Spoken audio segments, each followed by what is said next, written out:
अस्सलाम वालेकुम viewers, welcome back to my academy. उम्मीद करती हूँ आप सब खैर आफियत से होंगे। आज हम इंग्लिश 201 का लेक्चर नंबर 2 स्टार्ट करने वाले हैं, जिसमें सबसे पहले है types of communication, oral presentation. Oral presentation का मतलब है कि आप अपनी बात ऑडियंस के सामने बोल कर समझाते हो। ये प्रेजेंटेशन फॉर्मल भी हो सकती है और इनफॉर्मल भी, और उसका स्टाइल हमेशा उस सिचुएशन पर पर्पस पे डिपेंड करता है। फॉर एग्जांपल, कभी आपको डिज़ाइन रिव्यू देना होता है, कभी प्रपोजल समझाना होता है, कभी कॉन्फ्रेंस में अपना काम प्रेजेंट करना पड़ता है। चाहे टॉपिक कोई भी हो, एक इफ़ेक्टिव ऑरल प्रेजेंटेशन तभी पॉसिबल है जब उसकी प्रॉपर प्लानिंग हो, ऑब्जेक्टिव्स क्लियर हो और ऑडियंस की नीड्स को समझ कर डिलीवरी की जाए। ओरल कम्युनिकेशन को स्ट्रॉन्ग बनाने के लिए कई स्किल्स जुड़ी हैं। इसमें सबसे पहले आपको अपनी प्रेजेंटेशन की आउटलाइन और प्लान बनाना होता है। फिर आपको विजुअल एड्स प्रिपेयर करने होते हैं, एंड जैसे कि स्लाइड्स, चार्ट्स या डायग्राम्स। उसके बाद रिहर्सल करना बहुत इंपॉर्टेंट है ताकि कॉन्फिडेंस आए, और एंड में डिलीवरी करनी होती है जो सबसे ज़्यादा मैटर करती है। उसके बाद है फॉर्मल एंड इनफॉर्मल रिपोर्ट्स। एक फॉर्मल ओरल रिपोर्ट्स वो होता है जो पहले से अच्छी तरह लिखा और रिहर्स किया गया हो।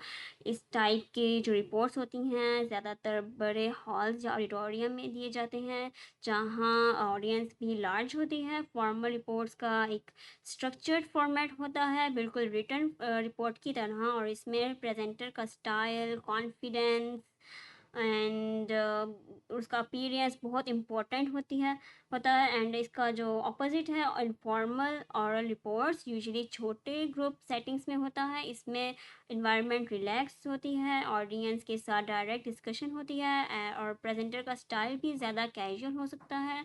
एंड ड्रेस कोड भी फॉर्मल जितना स्ट्रिक्ट नहीं होता, लेकिन इनफॉर्मल रिपोर्ट्स का बेनिफिट्स ये होते हैं कि ऑडियंस फ्रीली अपने आइडिया शेयर करती है और डिस्कशन प्रोडक्टिव होती है।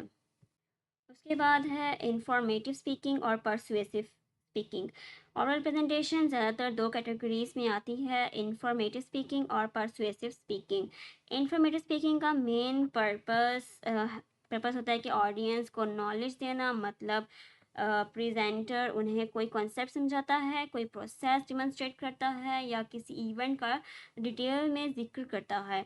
प्रोफेशनल सेटिंग में informative speaking groups reports, panel discussions, oral briefings और क्रिटिक्स की फॉर्म में होती है। एंड जैसे कि परसुएसिव स्पीकिंग का गोल होता है कि ऑडियंस की सोच या एक्शन को इन्फ्लुएंस करना। फॉर एग्जांपल, प्रेजेंटर उन्हें उनके बिलीव्स को रेनफोर्स कर सकता है, उन्हें काउंटर आर्ग्यूमेंट से बचाता है, उनकी एटीट्यूड चेंज करता है, ये उन्हें किसी स्पेसिफिक एक्शन लेने के लिए मोटिवेट करता है। इस टाइप की स्पीकिंग ऑडियंस पे डायरेक्ट इफ़ेक्ट डालता है और उनके डिसीजन मेकिंग को भी चेंज कर सकता है। उसके बाद है प्रेजेंटेशन डिलीवर करने का जो तरीका है, डिलीवरी मेथड्स। प्रेजेंटेशन डिलीवर करने के जो मेथड्स हैं वो चार हैं: एक्सटेम्पोर, इम्प्रॉम्प्टू, मेमोराइजेशन, रीडिंग। सबसे पहले है एक्सटेम्पोर। एक्सटेम्पोर इस मेथड में प्रेजेंटर पहले से अपने थॉट्स और स्ट्रक्चर प्लान कर लेता है, लेकिन एग्जैक्ट वर्ड उस वक्त डिसाइड होते हैं जब वो बोलता है। एंड ये मेथड टफ होता है क्योंकि प्रेजेंटेशन भी चाहिए, प्रिपरेशन भी चाहिए होती है, और स्पॉन्टेनियसली भी, लेकिन और स्पॉन्टेनिटी भी, लेकिन इसका रिजल्ट ऑडियंस के लिए इंगेजिंग और नेचुरल होता है। इम्प्रॉम्प्टू ये बिल्कुल बिना प्रिपरेशन की होती है। यहाँ स्पीकर सडनली किसी टॉपिक पे अपना व्यू देता है, प्रेजेंट करता है। इसमें क्रिएटिविटी और कॉन्फिडेंस बहुत मैटर करती है। देन मेमोराइजेशन इस मेथड में पूरी स्पीच मेमोरी से प्रेजेंट किया जाता है, लेकिन इसका ड्रॉबैक ये है कि अगर स्पीकर एक लाइन भी भूल जाए तो पैनिक में फ्लो टूट जाता है। इस वजह से ये रिस्की मेथड माना जाता है। देन रीडिंग, ये मेथड तब होता है जब प्रेजेंटर अपना स्पीच लिखे हुए नोट्स या टेक्स्ट से डायरेक्टली पढ़ता है, एंड इसका प्रॉब्लम ये है कि स्पीकर का फोकस टेक्स्ट पे ज़्यादा होता है और ऑडियंस से ये आई कांटेक्ट और बॉडी लैंग्वेज वीक हो जाती है। Preparation of the presentation means presentation की तैयारी। चाहे आप कोई भी डिलीवरी मेथड यूज़ करें, एक प्रेजेंटेशन तभी सक्सेसफुल होती है जब उसकी अच्छी प्रेपरेशन हो। इसमें सबसे पहले आपको अपनी ऑडियंस को समझाना ज़रूरी है, उनका एजुकेशन लेवल क्या है, एज क्या है, एंड और पहले से वो कितना नॉलेज रखते हैं। दूसरा, आपको अपना सब्जेक्ट पूरी तरह आना चाहिए। अगर नॉलेज में गैप होगा तो ऑडियंस के क्वेश्चंस का जवाब नहीं दे पाएंगे। देन टाइम का यूज़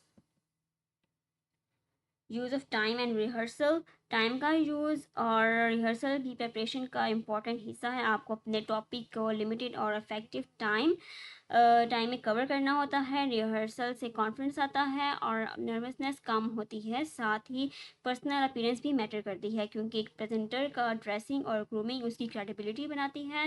एंड विजुअल एड्स जैसे स्लाइड्स और डायग्राम्स का प्रॉपर यूज़ भी प्रेजेंटेशन को स्ट्रॉन्ग बनाता है। उसके बाद है डिलीवरिंग ऑन ऑरल प्रेजेंटेशन। एक अच्छा कंटेंट भी फेल हो सकता है अगर डिलीवरी वीक हो। सो डिलीवरी में कुछ चीज़ें बहुत इंपॉर्टेंट हैं, जैसे poise and enthusiasm, eye contact, use of voice and use of time. So poise and enthusiasm मतलब कॉन्फिडेंस के साथ प्रेजेंट करना और सब्जेक्ट में जेन्युइन इंटरेस्ट दिखाना। आई कॉन्टैक्ट मीन्स ऑडियंस के साथ नज़र मिलाना ताकि वो कनेक्टेड फील करें। वॉइस आपकी आवाज़ क्लियर होनी चाहिए, ना बहुत तेज़ ना बहुत धीरे, और हर लफ्ज़ समझने के लायक हो। देन है यूज़ ऑफ पेस। जल्दी जल्दी बोलने की बजाय एक बैलेंस स्पीड मेंटेन करना चाहिए।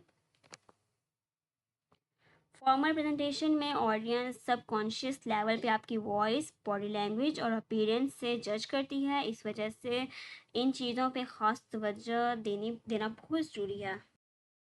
उसके बाद है विजुअल एड्स का रोल। विजुअल एड्स जैसे स्लाइड्स, चार्ट्स और वीडियोस प्रेजेंटेशन को इंगेजिंग बनाते हैं, लेकिन उनका डिज़ाइन सिंपल और क्लियर होना चाहिए। अगर स्लाइड पे बहुत ज़्यादा टेक्स्ट या कॉम्प्लेक्स डायग्राम होगा तो ऑडियंस डिस्ट्रैक्ट हो जाएगी। हर स्लाइड पे लिमिटेड वर्ड्स लिखना चाहिए, मैक्सिमम 10। रीडेबल फॉन्ट यूज़ करना चाहिए और अट्रैक्टिव कलर्स का सिलेक्शन करना चाहिए। स्लाइड्स को कभी भी बोरिंग और लेंथी नहीं बनाना चाहिए, वरना ऑडियंस इंटरेस्ट खो देगी, अपना इंटरेस्ट लूज़ कर जाएगी और वो आप अच्छे से समझेगी भी नहीं। दैन फाइनल गाइडलाइंस हैं डिलीवरी के, क्या गाइडलाइंस होनी चाहिए। सो प्रेजेंटेशन देने के लिए कभी स्क्रिप्ट से डायरेक्टली पढ़ना नहीं चाहिए। बेस्ट ये है कि क्यू कार्ड्स यूज़ करें जिसमें की पॉइंट्स लिखे हों, और हर प्रेजेंटर को अपना स्पीच रिहर्स करना चाहिए। मींस पहले कोशिश करनी चाहिए, ट्राई करनी चाहिए, मिरर के सामने खड़े होकर अपनी प्रैक्टिस करें ताकि उसके अंदर कॉन्फिडेंस लेवल अच्छा हो। एंड पहले अकेले और फिर ऑडियंस के सामने प्रैक्टिस करके जाए। फिर प्रेजेंटेशन को कॉन्साइज और इंटरेस्टिंग रखना चाहिए, अननेसेसरी डिटेल से बचना चाहिए। ऑडियंस के साथ इंटरेक्शन बहुत ज़रूरी है। क्वेश्चन के लिए टाइम ज़रूर रखना चाहिए और अपने स्टाइल पे फीडबैक लेना चाहिए। बॉडी लैंग्वेज बैलेंस होनी चाहिए एंड ना ज़्यादा ओवर एक्टिंग और ना बिल्कुल फ्रीज होना चाहिए। और साथ इन शॉर्ट एक इफ़ेक्टिव ओरल प्रेजेंटेशन वही होती है जिसमें कंटेंट स्ट्रॉन्ग हो, प्रेजेंटर की डिलीवरी इंगेजिंग हो और ऑडियंस के इंटरेस्ट का ख्याल रखा गया हो। तो ये था हमारा आज का लेक्चर। आई होप आपको अच्छे से समझ आया होगा। अगर आपको कोई भी बात मुश्किल लगे, ना समझ आई हो, तो आप मुझसे कमेंट बॉक्स में पूछ सकते हैं। फिर मिलेंगे अगले लेक्चर में, तब तक के लिए अल्लाह हाफिज़।